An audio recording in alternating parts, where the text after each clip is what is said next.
convulsions, then death. Cocaine causes unusual and often unpredictable feelings and actions. In his ignorance, Marty took that dare, little knowing the eventual horror that lay in the deadly white powder. Marty, have you seen the painting shears I bought last week? Can't seem to find them anywhere. Marty, you don't seem right. I'm worried about you. There's something wrong. I'm going to take you down to Dr. Richard this afternoon for a checkup. No, I'm all right. As his body gradually built up a tolerance, he needed more and more of the drug.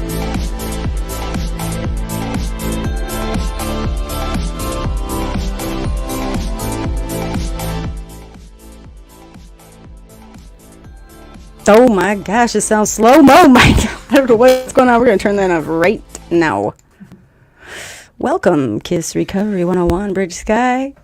Doing this thing live. I got the bestest, the hostess, co-hostess with the mostest. Mike is here because guess what? It's women versus men. You want to say hello?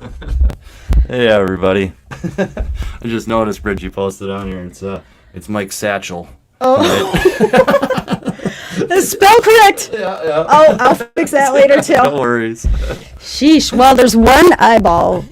Picture of the eye. One listener. Thank you, listener. You are the reason I'm here and give me that energy because I was very tired. I was very exhausted. But you, listener, I love you. Whomever you are, if you will. I love you too. Mike loves you. That's two people. We outnumber you with love. And comments are open, so please feel free. Say hello. So give us your takes. We're doing 8 and 9 tonight because we're in September here. Big night. Mm-hmm. And I am reading from the A Women's Way Through the 12 Steps. Stephanie Covington. Mike, what's your book right there? I am doing The Men's Way Through the 12 Steps by Dan Griffin. Fantastic. Now, listeners, if you're new, I bet so many people recently. Guess what? I didn't share nothing to nobody. I'm so tired. But maybe they're listening. So if it's your first time, KISS is the best acronym ever for someone like me. It's keep it simple, stupid. Okay, I need that. It reminds me. It humbles me to stop making everything overanalyzing and overthinking. It's keep it simple, and that is the core of how I was able to get through 12 steps, and I enjoy going through them multiple times. And 8 and 9, these are those action steps, right? These are the ones that, I myself got really fearful of 4 and 5, okay? And in the reality, that wasn't even the hard. Those aren't the scary ones, I feel like, because 8 and 9 is when now all that stuff you put down on 4 and 5 is gonna have to be out in your life. But that's where the real healing comes. The community, yes. So, but I definitely have some key things. So, Mike, why don't you start talking some more and just tell folks when you think of step 8, what comes to your mind? Should we read what step 8 is? Let me read that real quick. Made a list of all persons we have harmed and now I highlighted became willing. Okay, it doesn't say it's to go make the amends. It says just you became willing to make amends to them all. So what comes to your head when you think of your step 8 or how you do step 8? Yeah, well, the first thing that comes to mind is fear. Uh-huh. Right. That's the thing my sponsor had to beat me up with quite a bit too, is that, it is absolutely about the became willing, to make the list, put everything on it. Doesn't mean that you're going to necessarily have to go visit all of those people, right? And you just need to put it all on there because it's accountability and it's responsibility too, right? And yeah, there's definitely my first time through it, there's some real sticking points there that I was, I'm not going to be willing to blah, blah, to this person or to that person. And my sponsor could you just think about putting them on the list, just put it on there. But, it's like you said too, though, that, 4th and 5th, that puts basically, you got most of your list done by the time you're done with those anyway, and that's where that action starts, and that's such a huge thing to get through. And then this is probably, it's the rest of the work, right? And the big thing about it too, I think it really is that accountability, that responsibility, and giving myself back that feeling that I do belong in the community, that I'm not that bad, that I am I'm capable of forgiving myself more than anything else. Maybe some other people will forgive me along the way as well. And if not, fuck them. Okay, sorry. This is an adult podcast. Well, okay, let me get to the heart of that. So what I love about The Women's Way through the Step 8, this whole book basically validated and gave me permission to take it easy on myself. And it really clarifies, growing up female, that I came in life with a lot of expectations and weight put on me, and that was just instinctive for me. So it gave me permission to be easier with myself. And my sponsor, my female sponsor, she has taken me through the steps. She took me through the steps through this book. Now, I'm going to sum things up really quickly, though. How I really officially got through all the steps quickly and often was back to basics. And what I love about how we do back to basics at a workshop is step 8 is all of 2 minutes. So step 8 is, you got that list from 4? Boom, you're done. No, I'm just kidding. But for real, all you do is you take out that list, and what's key is you go through this list, and it doesn't have to be with that person in step 5 that you shared those things with, right? It does not have to be with that same person. And again, back to basics, there was no sponsors. It was a sharing partner, a partner that you share things with. And key thing is trust. And you like that person, right? You trust that person to some extent. And in the sense of you go through step 8, I think the biggest piece is being willing, but you got to sit down with somebody. I had to sit down with somebody and go through, okay, now here's the list of all the people that I owe all the events to. And thankfully, my wife's sponsor was like, Bridge, let's talk about these, okay? you don't need to go. There's key things, and there's some questions that are in this book that I asked myself. She had me ask me, and she's like, Bridge, you don't have to make amends to those people right now, okay? I like that you're willing, okay? But when we get into 9, there's a key phrases in there that specifically says injury, where to injure others, okay?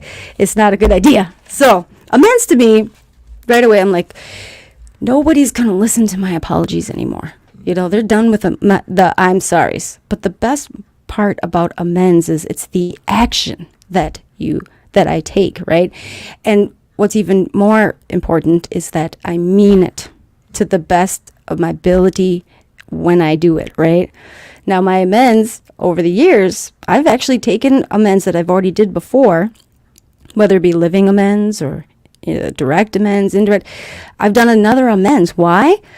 Because I've healed so much and grown so much. And for me, I felt like there needed to be more of, for me, a lot of people, I had to just do the living amends because they were done with my sorries, right? But I needed to be able to do more than just being, in recovery and not using. For me, I needed words expressed. Whether they accepted my words or not, I needed that part to forgive myself. So let me just read a little bit. And then if you have anything you want to read in your book, what's nice, I found this. Okay, listener, there is a secret. I go to the half-price bookstore. Fantastic place. You will go to the section, and I find these books. I grab them each time. This is $5, Mike. Okay, you go on Amazon, you're gonna find it for $5. But what's great is having a fresh book like this, fresh used book, is none of my crazy highlights and notes are in there. I got to start fresh, and so I literally went through, made some fresh notes, very simple ones, and highlighted just key pieces that we only got an hour, Mike, to make sure that I get to, because every time I go through it with you in my regular book, I can't see through. I just want to read all the things. So I'm just going to read some of Stephanie's beautiful words. So if you're going into step 8, she talks about, okay, this is crucial. I'm pointing out the things that were crucial to me, I think, as a female. When I identified as a female, is in the 8th step, it's called, it's titled, the section's called Shared Responsibility. Ooh, now this, I did not hear no big book. I did not hear this in no meetings. Nobody said this to me. But in the 8th step, it's essential that women hold others accountable for their actions too. Not being resentful. That's what she said. 8th step. get ahead of myself. Okay, it's taking responsibility for our part without minimizing the role that someone else has played. The key. Okay. With this in mind, we can keep a clear perspective on the 8th step. This is huge, Mike. When we recognize our accountability, we may tend to forget or minimize the other person's responsibility, especially if you've been in love with them. You have children with them. Right? Or we may think we provoked or we caused someone else's violent or hurtful behavior. The key is truthfulness about each person's part in the relationship. When we are honest, we clear the way for our inner knowing to show us where an apology or amend is due. In some cases, making things right may mean just letting go of, okay, this is me. So I have always been blamed. I've always taken the blame. I've always shamed myself for everybody. I still do that. Like first of all, I'll put myself in their shoes and I can see the other side. And so I give grace. However, especially when someone's wronged you, that's definitely against my moral codes. When I understood this, I realized that I need to stop making excuses for them. I've seen this so many times when I work with other women. I used to do this. So I just see myself sitting over there in that chair. They defend the person in their life that's hurting them and wronging them because they love them, right? They genuinely care for them. However, I did not try to hear that, Mike. Just kidding. I'm trying to ask questions to help them see that, yes, I understand. You don't need to defend them to me, but I'm here for you. I want you to see the value in yourself, and putting valuing of the other people over yourself is not okay. Go ahead, Mike. You got the blue highlights. Yeah, no, I was. No, I definitely think it's very much about personal accountability, right? And it's not to say that other people didn't have impact or caused or kind of added fuel to fire to certain situations where there was harms done.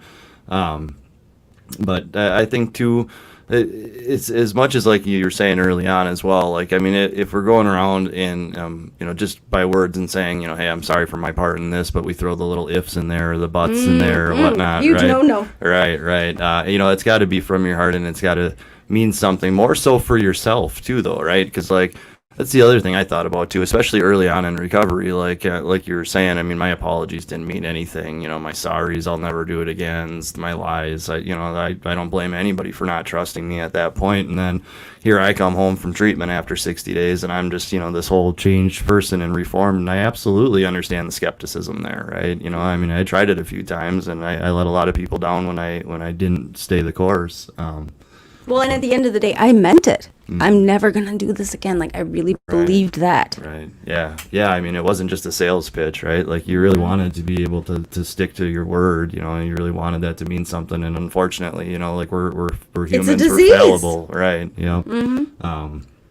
But that's the thing too. I had to realize going into that 8th step and making the list. I mean, we are only talking about the list at this point still, right? But I mean, that was the thing too, is I had to understand that some of those people weren't going to want to hear from me. Some of those people might react poorly, but I still needed to put them on the list because it was me at that point. It's kind of another inventory, right? It's another house cleaning. Oh, huge. Okay, so what's beautiful also is there's 4 categories now see, what's great about Back to Basics, in the book, it specifically says that this book is just meant to be a guide, this is what I did, but make it your own. And so one of the key things, shout out to Jason, he let me do this, is I found this great worksheet where there's 4 columns when you're making this list. Again, with another person, whomever you choose, not someone on your list, it's the now, right? You're going to be ready to do this person now. There's later, there's maybe, and there's never. Okay? Key. Now, interestingly enough, I had 3 people. I wouldn't even put them in the column. I didn't even want to write their name. Never. Not. They don't exist to me. However, 2 of those people, one specifically, I went to my sponsor, my male sponsor, and I not only put them on that never list, and I've let that go. It was huge. But big important thing too with step 8 is when you sit down with that other person, you talk these things out. So when we do it with Back to Basics, If you and that person that you share this with, a mentor, a guide, somebody you trust, agrees that there can be an amends made, you're going to circle that name, and that's going to be now you're going to ask yourself 4 questions, and we're going to get to that, because then there's 4 new categories. Sure. Okay, last thing I'm going to read on step 8. Oh, we're doing great on time, 8:15. Again, if you're listening and you want to interact, that's the whole reason to do this thing live. This is a mess here. So she talks about the art of willingness. I thought this was beautiful. Willingness involves gaining truth and clarity about our relationships. Again, when I used to read this, relationships, I think of boyfriend, girlfriend, husband, wife. No, relationships with our children, relationships with our friends, relationships with our coworkers, those people you got to relate with in life, whether you like it or not. Right. 8 asks that I become willing. I don't have to worry about making amends. That's the next step. But I got to wait until I'm ready. How do we develop willingness? Great question, Stephanie.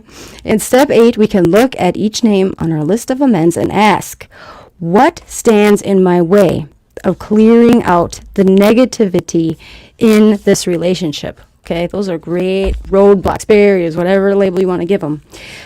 Be gentle with yourself.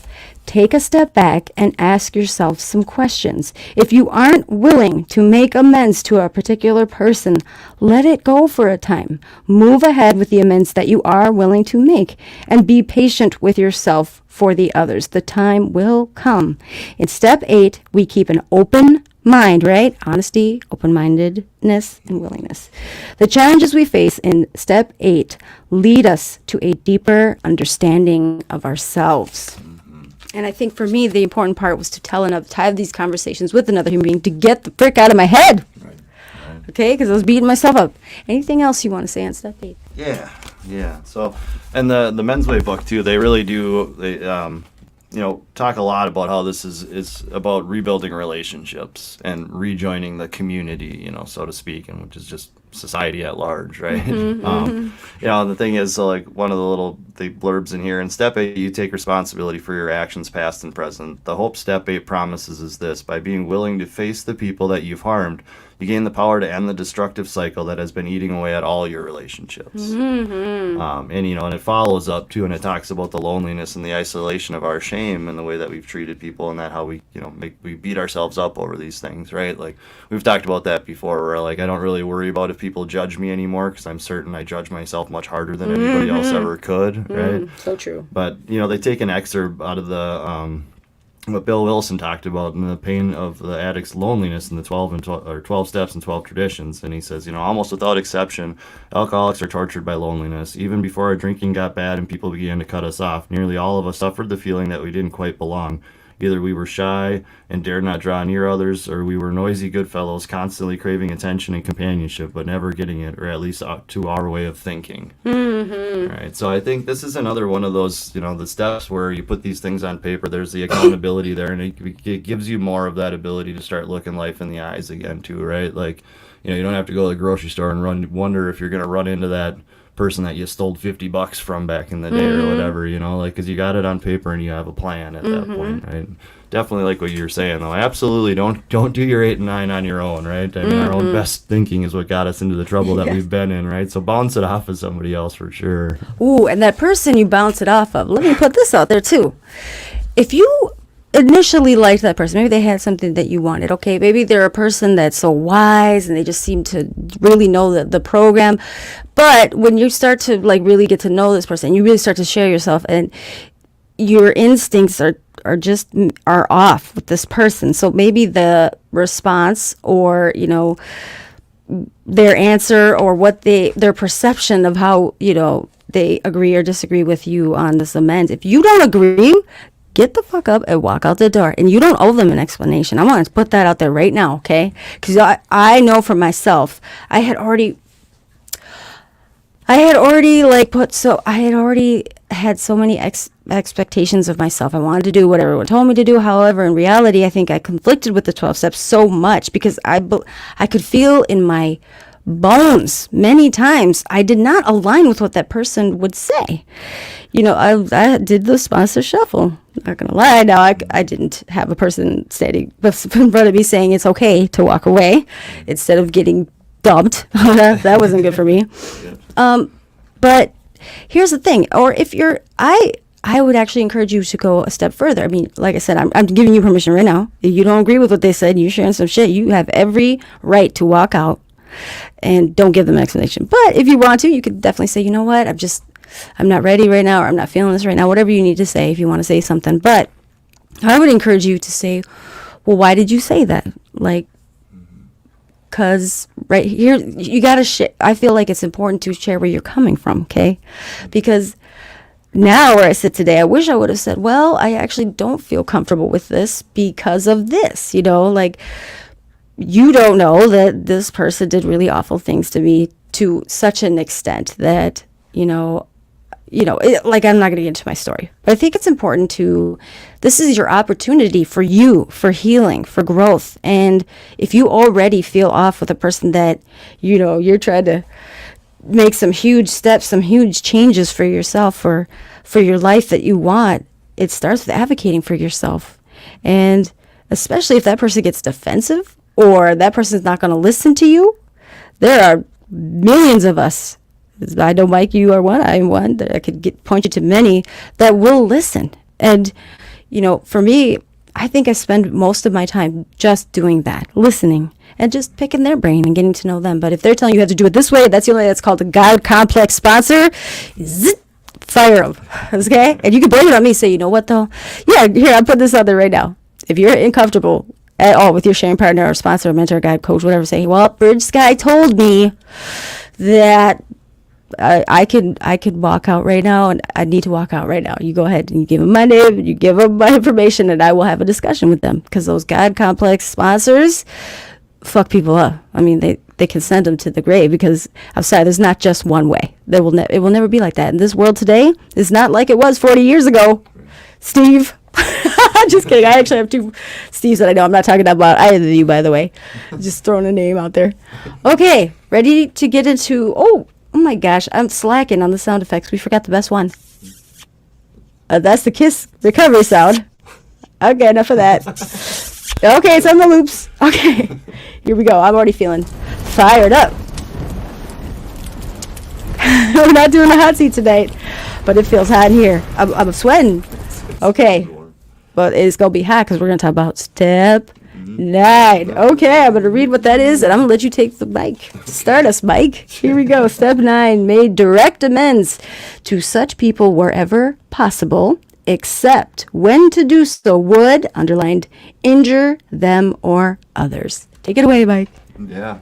you men over there. Right.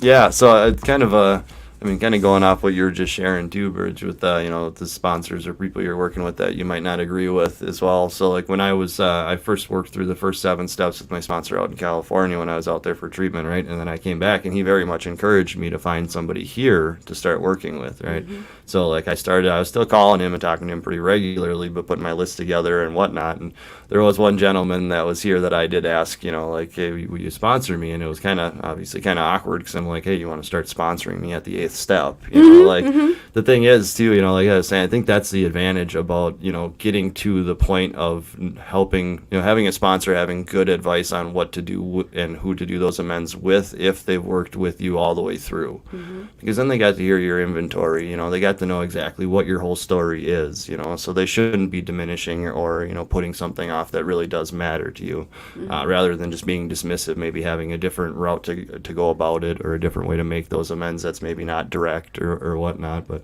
it was kind of funny too, though, because when I finally did get that damn list together, right, mm-hmm. I had a list. I mean, I'm a pretty kind of an OCD guy, so overthinking everything like we were talking about earlier and whatnot. But like I brought this list to this new guy that I was going to have, get some advice on what amends I needed to do.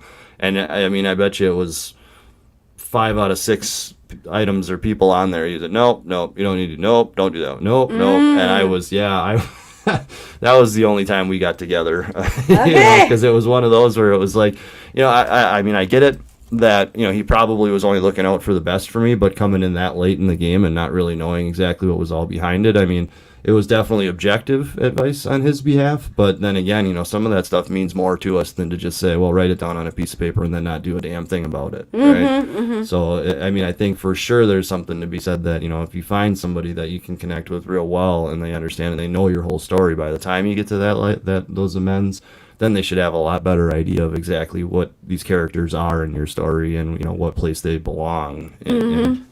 Well, and at the end of the day, though, I would definitely say there's so many unwritten rules, and it's all bullshit. So that's shenanigans. I mean, you can have multiple sponsors. You can have multiple guides.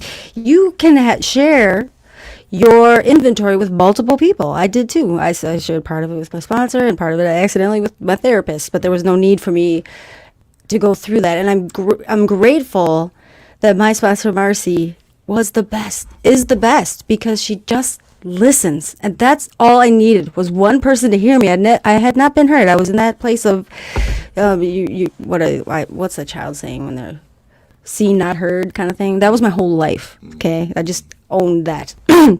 So she took me in and had been dumped. It's okay though. I love the person that dumped me. I get that.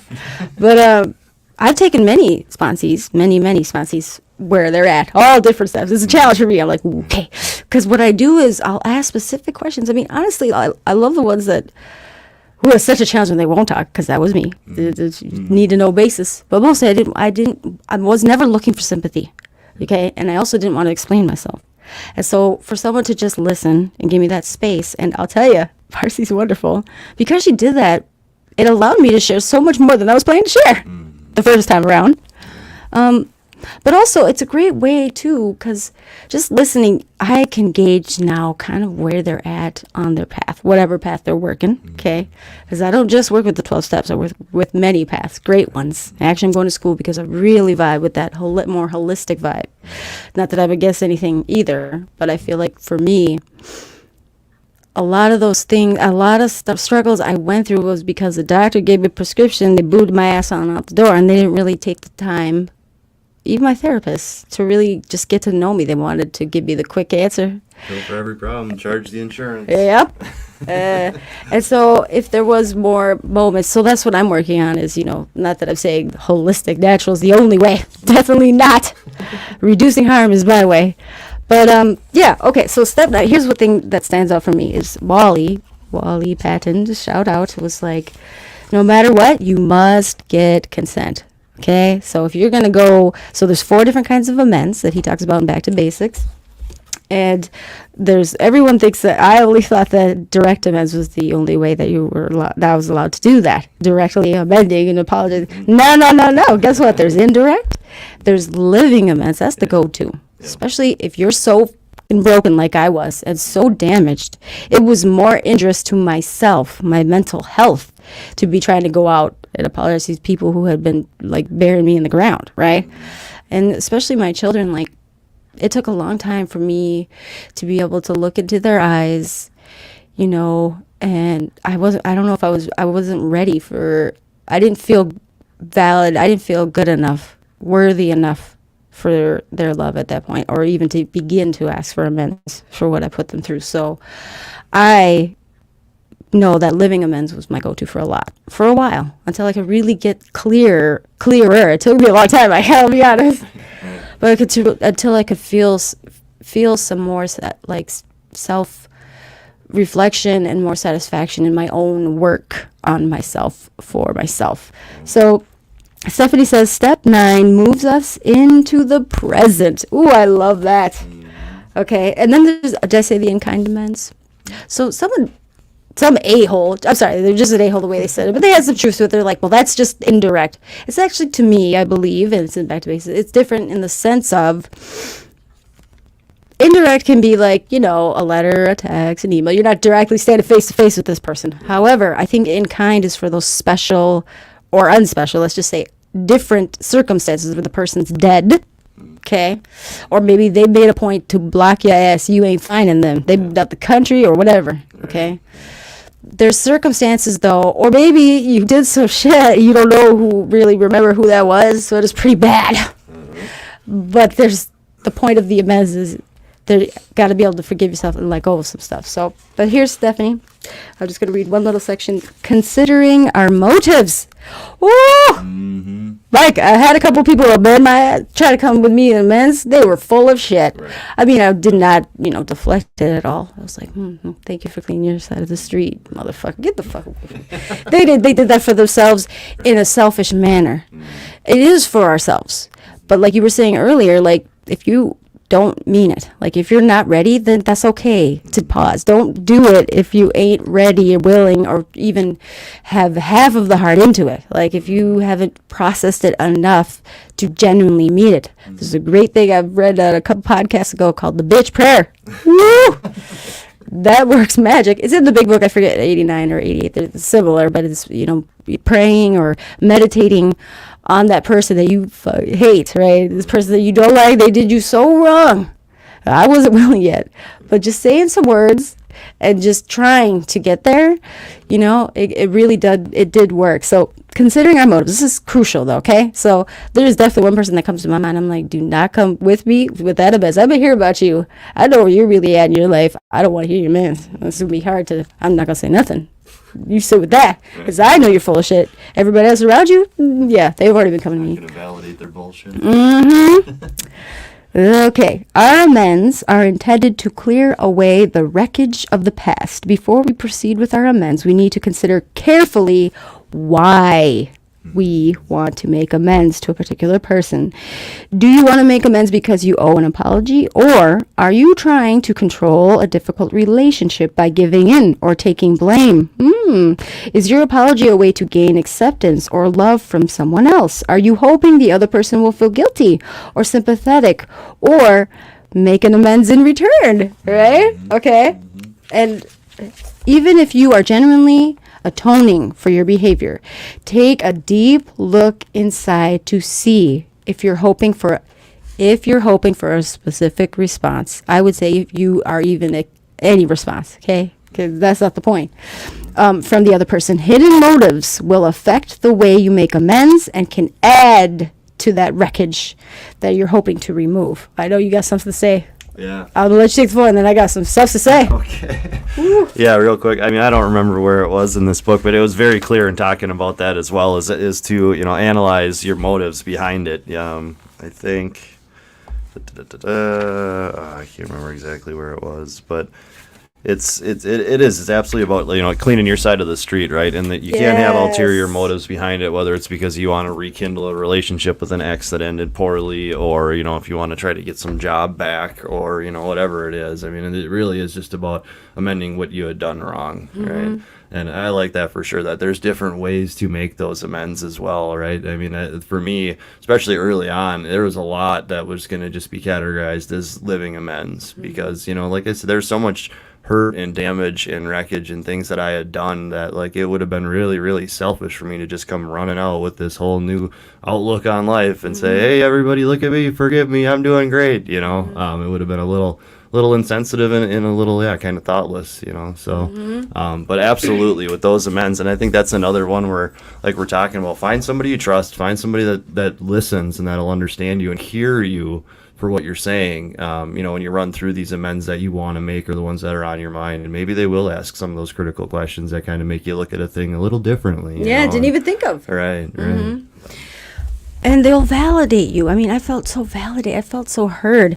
But I was going to say, you just touched on something. Oh, here's the other thing. There was a couple times when I couldn't make an amends with that person because they would get the wrong idea. They would think that everything's okay and want to start up something again.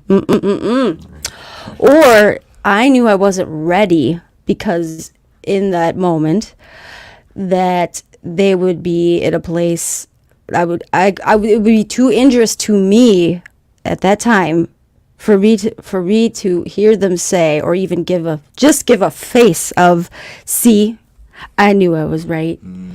You are a piece of shit. You know what I mean? Like, that's what's so hard about the amends is I had to clear my side of the street. It's not There's no rules, but it defeats the purpose if you at all get defensive or you at all point out any of their side of the street, right?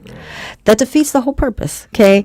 So if that inkling comes out, and that's why it's great to do it with other people first. I role play. I like to offer role playing with some folks, especially those harder ones, to go back and forth. And I'll hit them with, well, what if they, I'll say the things that they might say, to get their response to see. Because if at all, you're at all, like, I've had people that were just like, but it's because you did this and you did that and you did this, At that time, it would injure my mental health. It would put me right back in that shame spiral that, that's why it took me a while to really build this foundation. That's what the 12 steps, aside from this beautiful program of reflection that I've made for myself, is at the root of it. Okay. Side conversation.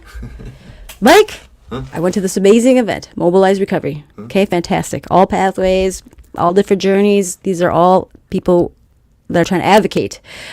Creators. We're putting it out there. Recovery out loud, but we're really trying to end the stigma. Politically, that's why I was in D.C. There was politicians there that are making bills and changes to help us, right? Not the anonymous people anymore? Now there, I put out the positive stuff. Now there's some mother effing 12-step hate us, okay? Now here's the thing. I 12-step hated, kind of, I could give you all the reasons the 12 steps didn't work for me for 17 years. I know every single one of them, okay? But there was people booing, okay? Macklemore, Ben, famous artist. He didn't say anything, there's certain anonymity things, but it's very clear what his program, one of the main foundations. There was motherfuckers booing, and actually I went to some breakout sessions and they were haters. Now here's where I know I'm in a great place. I don't need to defend nothing. I don't need to say nothing. In fact, I feel sorry for them because, again, I've made it work for me. it is about self-reflection, okay? And on the flip side, I would never knock anybody else's recovery path, okay? Yeah. We all walk in our own shoes. Right. And I just, oh my gosh, I have not had a chance to clarify my stance on that. But again, I just thought it's sad to me because it didn't work for you, you're going to go around talking shit. That is not okay. But my point was, sorry to tangent, is at the root of it, it's the longest running program, right? It's been spread across all different, NA, SA, OA. Because it works if you fucking work it. Yeah. Not by your stance of working it, okay? Like I made it work for me, but I had to do the work, not just, And the big crucial thing, though, that I'm in love with is that's why I love and live in these steps, is it gave me fellowship, a family. And I can walk into, it makes me want to cry, any meeting in any state or country. It's all worldwide. And it's like home, no matter where I go. I'm sorry, you're not going to get that with any of the newer, fancier stuff. Right. I like a lot of them, but I'm not going to walk into a DBT group and just give me about targeted behaviors, But I can walk into an AA or an NA or whatever, and I just feel safe. Let's put it that way. Yeah. Not all safe. There's been places where it's a little, but I at least know that we're all walking in that door on the same level and similar mindset. So they could talk all of the shiz they want. They're just mad at themselves because they ain't part of our cool fellowship club. That's all it is. I want to be a member of all the clubs. Just kidding. But seriously, like at the root of it, like I know how many times I freaking fell off. Okay, Mike, I could tell you, I think it was 5 years ago, I had just gotten out of the hospital, okay? I had nowhere to go, and I didn't want to be alone. And one of my friends, Josh, shout out, brought me here. And you know what? Even though I was still shaking and I was still, upset, I knew I wouldn't be judged. And I knew I had a safe space to go because I could not be home alone. Let me tell you, it was bad. So that is something that is a foundation for me. And yeah, it was really off-putting. Mm-hmm. Yeah, that's a huge bummer. I actually said that. I said that to Ben because I got this moment, this fangirl moment. Okay, I would listen to the Rise of Power. I was talking about it already, but when he was signed to my, Yes, I had him autograph my workbook. That's all I had. Nice. That's something. But while he was signing, I'm like, I gotta say something. I said, thank you for shedding some light on the 12 steps. I just want you to know it was nice to hear that over all the haters. I don't think you could hear the haters. He was on the stage. Yeah. Right. You know, but I was not in the reserved tables that were way up there. I'm glad he didn't hear them. Just whatever they were doing. But it was disappointing. So I'm glad he didn't hear them, A. And I'm glad that he just, I mean, you can't help. He's like a genuine person. And he spreads the music and the message in such a way. And I got to tell you, key things. You're like, woo, yeah. I think he said his sponsor was backstage actually, so it was great. Nice. That's awesome. Anyway, sorry. Yeah. Okay, I got to wrap it up. Anything else in there on 9 that you want to discuss? Otherwise, I got, as you can see, the little parts here to wrap it up with. Yeah. Well. I'm so excited for the memes, too. Yeah. That's good ones, right? So yeah, I don't know. I mean, the couple of things kind of jump out, and it's about that, the step 9 and the forgiveness of yourself. And I think, like you were just kind of saying earlier on too, when you were looking at your amends, what you wanted to do with like your kids and your family and whatnot, right? Like, I think it's essential that we have to forgive ourselves first, right? Because I mean, how are we going to be going around and trying to tell people that, like, hey, we're atoning for our sins, we're trying to make amends for the things we've done or whatnot, but like, if you still got that kind of that loathing inside, that shame inside, all that guilt that you're still carrying around, I think that it probably would come across as maybe a little disingenuous, right? Because when you find that love for yourself, and I mean through the process of the 12 steps, that you're right. In order. Sorry, I was biting my lip with some of the different trendy recovery pathways. I don't have contempt towards any of them. Right. Whatever helps people feel better, get better, save their own lives, by all means. But this thing that they talked about, that we tried to find an easier, softer way, and we could not. So yeah, back in the 40s, these guys did their best, and it's saved millions of people's lives, right? So, but anyway, that's my little shtick, right? Yes. Not that I'm a big book thumper or anything. Well, kind of, but yeah, that's the thing. So it says right in here too, though, forgiveness of self is essential to recovery, and I think like this is the kind of the last of that work that you need to do to really, like you're saying, clean our side of the street, be able to look life in the eyes again and not have that shame or that guilt or those things, all those little demons that are kind of haunting you right now. At this point, hopefully you've kind of gotten them arrested or at least identified, and you're working on them, So, but yeah, that's what I got on that. Well, and at the end of the day, when I finally understood that I could even put myself on the list, it's great that I did that, but in reality, like, I couldn't even begin, because until I was able to forgive myself, I couldn't put myself on the list because I couldn't understand myself. I didn't even know myself. It took me a while to truly forgive myself. And Oprah says it beautifully, because for me it was forgiveness, especially for the parts that I had been wrong or had wronged myself. Like, Mike, I've changed so much, and I used to like be embarrassed to talk about the old version of me. Like, I had forgotten about her because I had grown into such a different person. However, it was this moment that Oprah like shared some light that I now look and love her too. I hug her. Yeah. I literally hug myself when I'm having emotions because she got me to where I'm at, right? Yeah. And I can forgive her because she didn't know. I didn't know what I didn't know, right? And I didn't know a lot when it came to, I knew a lot about other things, but when it came to looking inside, an inside job, right? I didn't realize how much I can give myself some grace. And even though I knew I was making wrong decisions, I still was where I was at in my life. I was on survival mode. Again, that's why these steps. And Stephanie, it wasn't character defects. I wasn't defective. I was defending myself, And once I finally understood that, I could really sit down and say, oh, man, this character stuff that's coming up is not serving me anymore. And it's okay. And, I think for what Oprah said was, it's not saying I'm okay and it's okay what you did and I'm accepting what you did. It's accepting that what you did, nothing will change. Nothing, whatever I hoped that was going to change from what you did to me, wronged me, abused me, hurt me, whatever hoping relationship. So I recently made this huge amends. I wrote this letter. Again, this is not a person that it would be.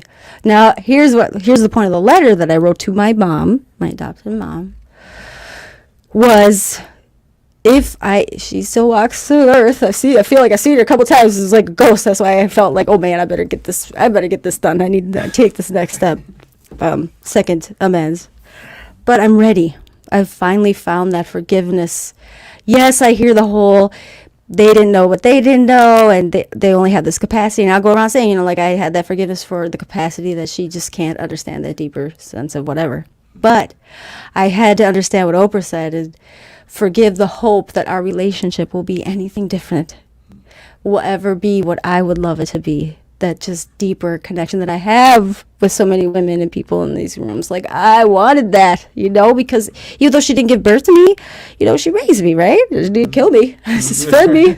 She did do her best, right? She stood by and let a lot of fucked up things happen. Okay.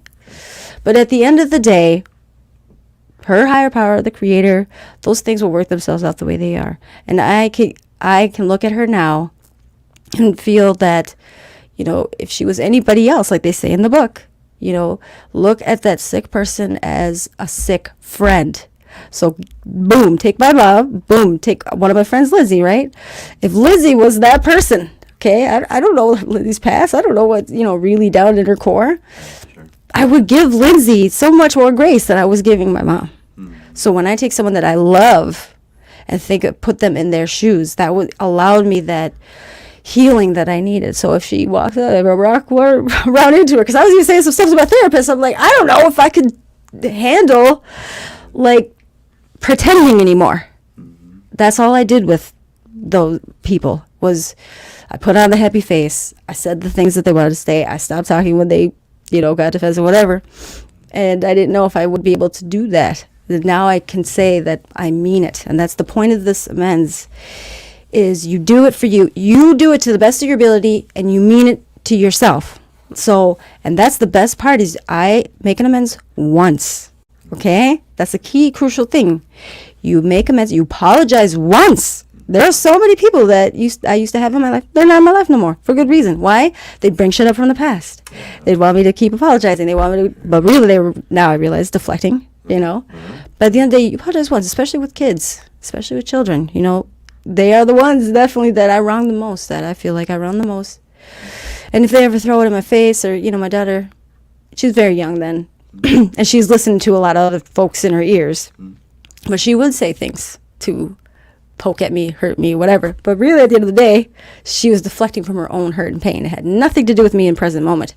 So these amends are, you make them, you mean them, you clean that side of your street. Your street's clean, it's shiny, it's looking beautiful, right, okay? Right. You're beautiful, and you meant it, and that's the true freedom, is to be able to let it go, to really let it go. And the great mentors, coaches, and peoples in your lives, they're going to be there for the hard ones, okay? Wiling used to sit down at the end of the street back in the day, for those hard ones. He'd sit down at the end of the street. So when they came out the house, he was there, So now, like, a lot of the ones, I'll be like, I'll be right here on the phone. I mean, I'll be there too at the door, but nowadays nobody wants that. But like, I'm right here, and I've been on the phone. I've been in group chats, co-sponsoring, just because we knew that was going to be a tough one. But that's the important piece of having those people. And again, just one. It starts with one person that has got your back. Okay, so last thing Stephanie said, then you're going to take the mic, then we're going to jump into the beeves. Ooh, we still got time, 12 minutes. Stephanie says, making amends, we will experience another paradox of recovery. Strength and serenity come from humility and vulnerability. We can gain strength when we let other people see us as we are. We gain honor and respect for ourselves when we are open and honest and responsible and able to respond, not react, appropriately. Sometimes the best response is no response. Right. I found that very beneficial. So as we dare to tell the truth, we start to participate more fully in life. We create a healthy environment in which our old patterns are less likely to re-emerge. When we heal the past, setting our relationships right, setting them right doesn't mean continuing them, by the way. Right. Just setting that right and leaving it there, whether they accept it or not. We take the ninth step out of the old life and into the new. This is beautiful, right? Yeah. Anything else you want to say? I mean, no, you nailed that pretty well. I mean, it really is, you know. So, like, just the last little summary in this book, too, is, you know, emotional and spiritual freedoms involve giving up that which is beyond me, owning up to who and what I am, making up with those I have harmed, and keeping up with my personal growth. Mm-hmm. And that's why I find that where I'm at now it's been empowering, really believing and understanding that, because I feel like it's so crucial. Get through the steps, really. And the reason why Wally does it back to basics, you get through them steps once. They go be perfectly far from it'll never be perfect, right? Just get through them, the ones that you can, as best as you can. But the true step 12, I didn't even understand how important that piece is. It wasn't until, service for me was like making coffee, whatever, open the door loud. I didn't understand that going through those steps with other people, qualified or not, whether I believed I was good enough or not, was the element that I was missing, because I was doing all the things but it wasn't until I started sitting down going through those steps, because then I found those words that, I had heard and I was telling to somebody else, and watching them go through their journey is when they really started to click into my soul, and I really started to believe in myself and believe in those things. And what I would say, because instead of being my own head, my own worst enemy, saying, and if they don't accept your stuff, that's it, let it go. Before I would say that to them, I'd be like, okay, well, I said it, I don't know. But I'd still be blaming myself. But once I said it to another person as a guide, I'm like, I need to believe this. I believe this. Because over time, especially, I've gotten that reprieve and that serenity and that freedom. But now it's practice. That's the best part, is going through the steps with everybody else. I got all kinds of practice. I'm like almost a pro. I mastered it. So here's my amends. If you even get one, let me tell you. Okay, because I do take time before. If I feel like I want to react, I'm like, ooh, pause. Right, pause. There might be needed for a response. Yep, there might need to be a response. But after I've processed, right? After I've gone through that process, if I have to redo a 4 on your ass, we'll see if there's going to be an amends at the end of the day. Because by then I've already really saw where, my position is. But once I've gotten to that point and I've done that, whatever, and like I said, there's been ones that I've come back to now, and never have a expectation. What do they say about expectations? Just future resentments. Yes, premeditated expectations are just resentments waiting to happen. Yep. But at the end of the day, meaning it and really letting it go has been practice, okay? Right. Practice, but at the end of the day now, if you get an amends from me, take it or leave it. The fact that you got an amends from me means I want you in my life still. Okay, and I feel like our relationship, friendship, whatever part, how we've associated or know each other is, I've said that amends to you because I want you in my life. Now I've done that twice, and they were defensive, and they didn't want to talk to me, and went around bad mouthing me. But I can hold my head high because I know I meant it. I know I took those actions. I didn't even say a whole lot because it's better to just keep it simple. Just let them take the floor or not, whatever. Right. But I can let it go and be okay. Continue to accept and love myself because of that awareness, right? And that true honesty. Okay, ready for the beeps? Yeah. Okay, here we go. There's so much more I could go on to, but let me tell you, that's why it's crucial, I think, to go through those steps with as many people as possible, because I learned so much doing it with other folks. Okay. Now, I made a point. Oh, gotta do this. Here we go. Let's go be what it's gotta be. Ooh, does it creep you out? It excites me. I'm excited. I don't even want to stop it. I just want to keep playing it. Okay. Yeah, I can barely hear it through your... That's good. That's probably a good thing. That's what that always creeps me out. The X-Files or... Yeah, it just makes... It's so weird on this side. Every time it sounds really slow-mo or it gets... Whatever. Okay, here we go. Let's get into it. Now, this one came from Sarah. Now, Sarah's one of my besties and my roommate, so now I wonder... I'm going to ask her straightforward, this is what you do to me, don't you? Oh, boy. Okay, so I don't know who that is. Just a dude. Yeah, a guy with his little kind of arm up and doing a little finger thing. He's letting something go, like sparkles or something. Yeah, I don't know. Some dusting. Oh, there's some dust there. Oh, okay. Yeah, he's dropping some dust. But when someone is making plans, you have no intention of going to, so you add what time for decoration. Oh, hell no! I would never, ever do such a thing. Yeah, just go ahead and waste your time. Give me all the information just to not come at all. How about just say I'm probably not going to come? Yeah, right. You know? Oh, my goodness. That's hilarious. And so many people do that because I do plan a lot of events or whatever. That they act interested, but that's why flyers are fantastic. Yeah. Social media there's positives. It's right out. It's right here. You go find that information. Damn Don't flyer. bullshit me. Okay, just words. Thank you, Mike. Yeah, this one just I steal most of them off of Facebook here. I saw that one. I was like, absolutely. So it's just words, and it says anxiety is literally just conspiracy theories about yourself. 100%. Yeah, it really is, right? This is me, Mike. Worst case scenario thinking, how bad could this possibly turn out? Yeah, let's fixate on that, right? Well, do you remember the last time you were here? Oh, it was never mind. That was a conversation we had after the podcast. But I was telling you how I was in my head about some things. Yeah. Mike, you were right. Like, I was so worked up because they were all these theories, the conspiracy thoughts of the worst possible scenario. She was like, it's okay. I have none of those thoughts. I don't know where that came from. Okay, and I will tell you. Yeah, okay, I'm like, but really, I'm serious. So I added a new rule, and I said...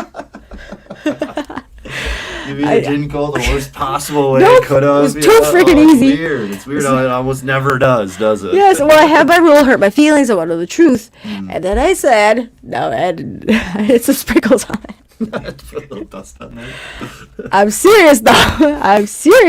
I think I've added this new piece of, we're going to have sit-down check-in sessions, which we do anyway, just casually, but I'm going to be like, I still haven't to her directly, but it's going to be a question for both of us to ask to each other. Now, is there something that I can do for you?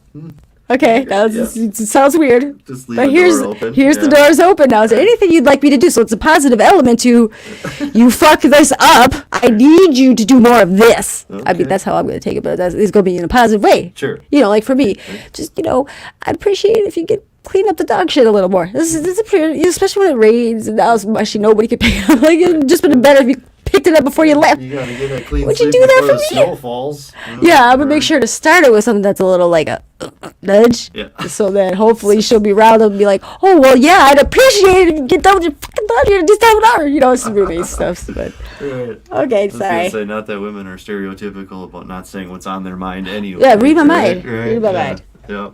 Oh yeah, I like this one too. So it's like they're at a art gallery or something, and there's a picture on the wall, and it's the devil. It looks like, right? And he's standing in hell, and he's got his pitchfork, and he's poking at people that are burning in the flames of hell. Ooh, yeah. That's right. That's very descriptive. Yeah. There's two folks looking at this painting. Yeah, two people looking at it, and the one person saying to the other person, "If you need the threat of hell to be a good person, then you're just a bad person on a leash." Ooh. That's and that's the thing. I don't want to get into the higher powers and the different. I just perceptions wanted to of say, that, but I Mike, think you that's- shared this one with me. Right, it is definitely, for me, that's pointed at the organized religions to some extent. Mm-hmm. People, like some of the people that'll go to church on Sunday so that they can be a real pain in the ass the other 6 They're days real of the week. preachy, Yeah, and they right. just know everything. This is the right way to go to hell. Yeah, those are see, and that's the funny piece is I love religions. Like, I find many religions fascinating, and That's but there's certain religions, specifically the thumpers.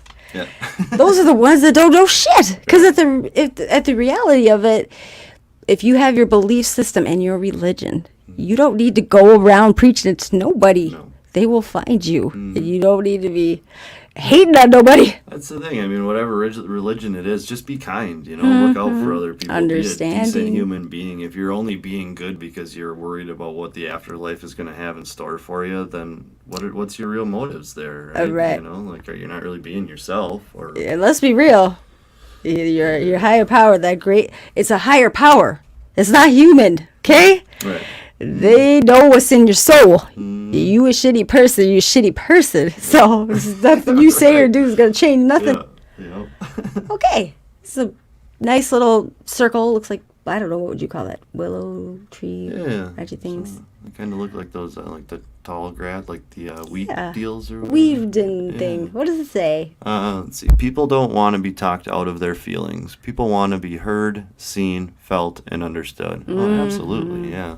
Who is that? Rachel Sampson. And that's just speaks for itself.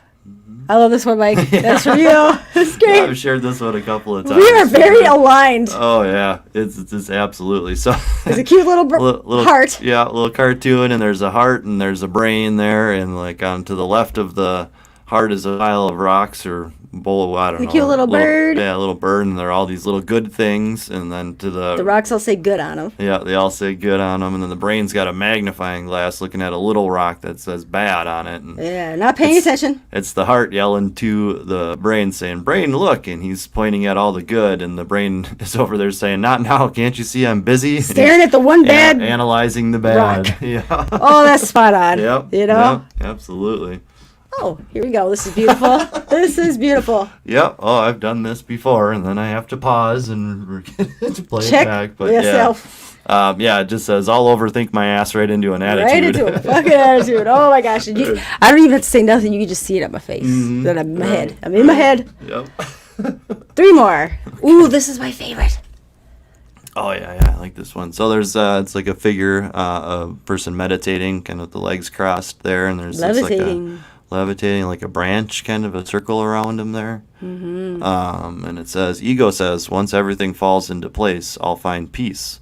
Spirit says, find your peace, and then everything will fall into place. Absolutely. Okay. Yeah, the ego wants to control, right? And so let me get everything put together, then I'll be peaceful. And, you don't I got do that control daily. over any of I'm that. going to go do my meditating as soon as the kids be quiet. I'm going to go do my meditating as soon as I get this done so I can just enjoy my meditation. No, I realize with transcendental meditation, you just do it. Just do it. And the better you get at doing it, the better I get at now. It's like I don't need any of those distractions. I need none of those things if I'm within myself meditating.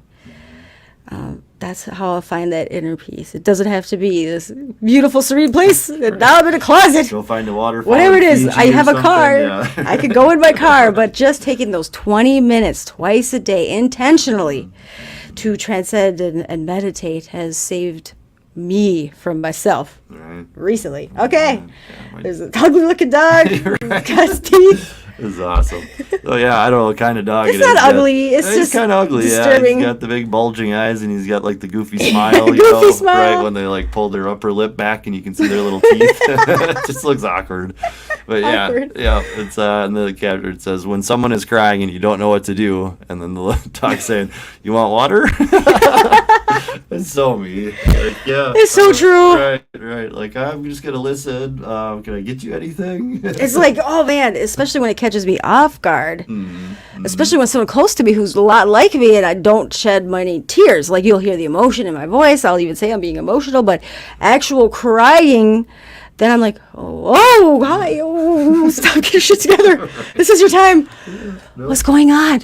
And I have to like tell myself, listen, ask questions. Stop, because immediately I want to hug them and it's like, no. Or if it's somebody I don't know, I'm like, okay, now how do I play this? I don't know this person. Ugh. But Brene Brown, here's some tips, says, it's okay to say, I don't know what to say right now, but I'm glad that you told me, and I'm here for you. I like that. That's my go-to. Okay, especially if I don't know you. Right, otherwise I just get all awkward and offer people water. Yep. Oh my god. I've been in so many places where you just pass the tissue. Yeah.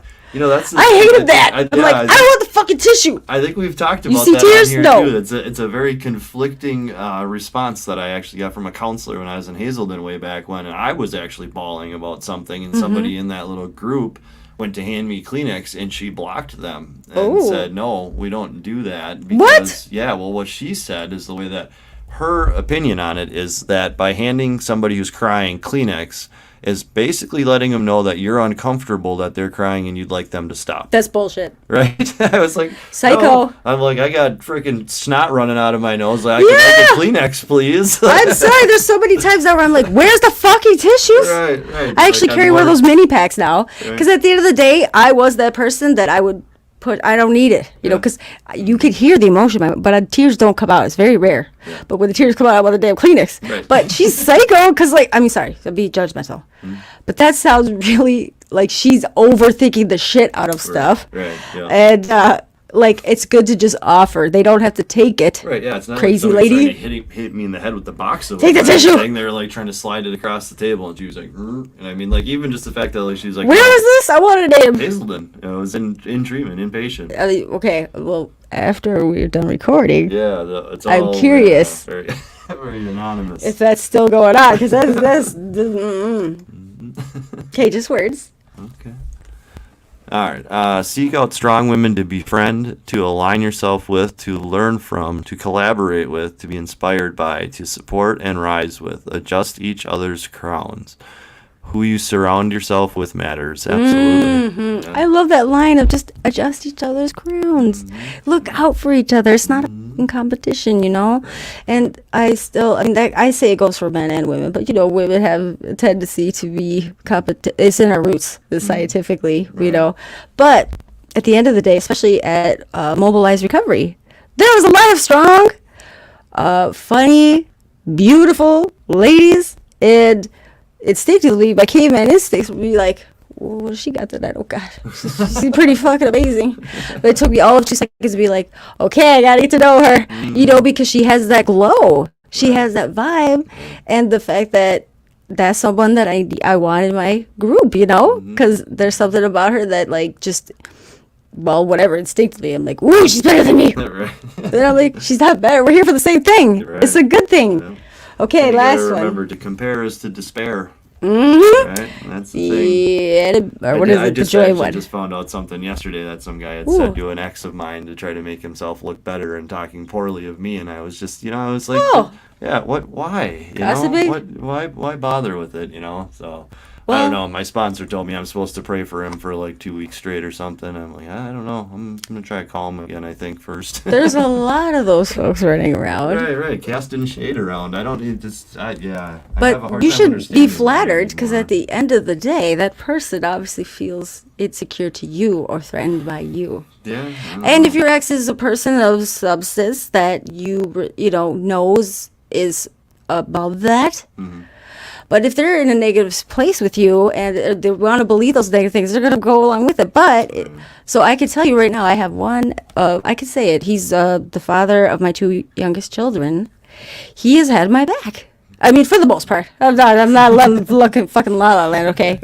But I know for a fact, compared to like the other person I had children with, still talks shit to me to all this day.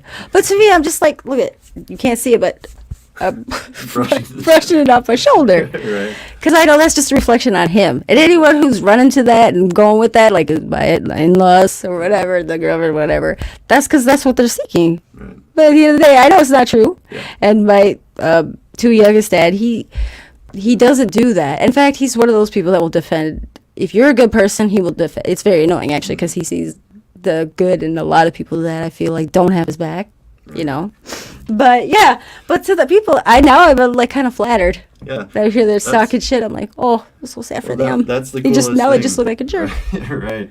That's the coolest thing. Like, I always try to leave everything better than I found it, whether I'm talking about a campsite out in the woods or people that I've met throughout recovery, right? And, like, the funny thing is with this guy and whatever his intentions are, like, yeah, she reached out that same day, like, hey, I just want to let you know, so-and-so did this. And I was like, well, thank you. See?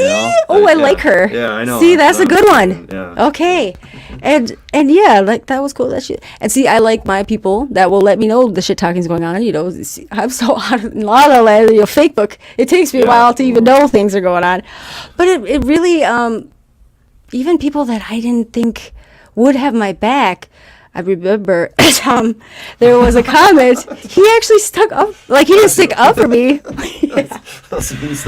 But he called her out. He didn't say anything about me, negative or positive, at least openly on fake, but I heard other things. But he made a point to say, hey, you're putting all this information, this stuff out there. It might be time to take a look at yourself. Yeah. Okay? So that was pretty nice, because he could have jumped on that train too. He has reasons. Yeah. All right, last one. Oh, This is beautiful. Jason Rudine. I told you I share yours all the time. I took this from Jason Rudine. Yeah, I love it. It just says, stop expecting you from people. Yeah, absolutely. I like how you is in cursive with a heart. Little heart in the middle, Yeah, it's very nice. There was just another meme I could have shared. I should have sent it over to you, but it was along Similar? these lines too. Yeah, and It's beautiful. Right. And I remember first realizing that with my sister. She said, Bridge, like, stop expecting so much out of me. Like, I'm not you. Mm-hmm. And it hit me like a ton of bricks because she kind of was like my first child. Mm-hmm. And it was out of love, right? It was out of love that I had these, like, standards for her. But at the end of the day, she's not me, that same person. I still find that, let me tell you, much more jaded now. But in the recovery community, just stop expecting anything from people. From people. Well, and at the end of the day, when it comes to service, though, I do feel like I feel like there needs to be, okay, can't use should or none of that. It's hard for me. I'm gonna just be real with it. I feel like there is, for me, I have an expectation that I don't expect you to be me. I'm crazy. I run around I got all this energy and my heart's all in it. Okay, but the fact that you're here and you want to give service right away, I'm like, ooh, you're on this level with me. But yes, then I found out the hard way, probably 2 years in, there's a lot of folks that are doing service not for service. No, right. They like to be recognized. They like to be like, ooh, I'm wearing a cape, look at me.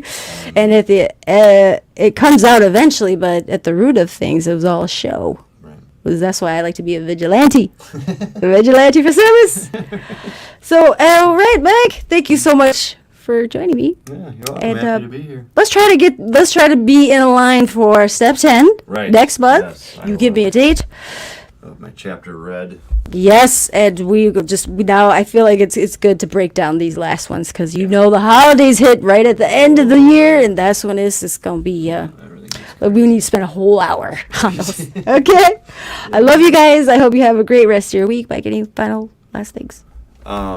No, yeah, I hope everyone has a great week, and thanks for having me on here. It was a busy weekend, but it was full of blessings. I'm a little worn out, so hopefully I wasn't too humdrum. But yeah, what a great way to wrap up the weekend and get ready for another week full of humdrum. More humdrum. Get back on the grind. Right. Yeah, I was trying to get enthusiastic about work, and I don't have it. Right? Yeah. But just keep practicing. Just saying it to the mirror. It might happen. Work. Yeah. Affirming it to yourself. All right, everybody. I love you. I will catch you next week. Ooh, Saturday. So go to recovery.